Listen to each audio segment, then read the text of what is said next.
လွန်ခဲ့တဲ့10စုနှစ်တခုကျော်ကမြို့ပြင်ကတောင်ကုန်းလေးပေါ်မှာအဖြူရောင်အင်ဂျီတစ်လုံးရှိခဲ့တယ်။အဲ့ဒီအိမ်မှာချမ်းသာကြွယ်ဝတဲ့မိသားစုတစုပျော်ပျော်ရွှင်ရွှင်နေထိုင်ခဲ့ကြဘူးတယ်။ဒါပေမဲ့တညမှာတော့ထုံးစမ်းတဲ့မီးလောင်မှုတစ်ခုကြောင့်အိမ်ထဲမှာရှိတဲ့လူအလုံးတေဆုံးသွားခဲ့ကြတယ်။အခုတော့အဲ့ဒီအိမ်ဟာ၆တွေ့နေတဲ့တစ်ပင်ဦးကြီးတဲ့ချားမှာပြိုပြက်နေတဲ့အုပ်ပုံကြီးတစ်ခုလိုဖြစ်နေပြီပေါ့။စိန်ဆိုတဲ့လူငယ်လေးဟာဆက်စုကျင်တဲ့စိတ်နဲ့တညမှာတော့အဲ့ဒီအိမ်ဟောင်းကြီးသေးကိုဓမီတလက်နဲ့ဝင်သွားခဲ့တယ်။အိမ်သေးကိုခြေချလိုက်တာနဲ့လေးတို့ထဲမှာတစ်ခုခုကလေးလံနေတယ်လို့သူခံစားရတယ်။ပုံလေးအလင်းလင်းနဲ့အခန်းထဲမှာ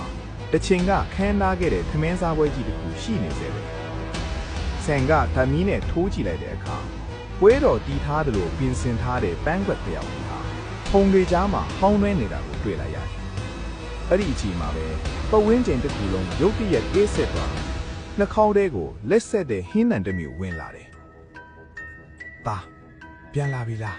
။လေထဲကနေတုံးရင်းလွတ်နဲ့အမျိုးသမီးတစ်ယောက်ရဲ့အတန်ထွက်လာတယ်။ဆန်ရဲ့ကြောရိုးတဲ့အကြီးစိတ်တက်သွားအေးဆက်သွားတယ်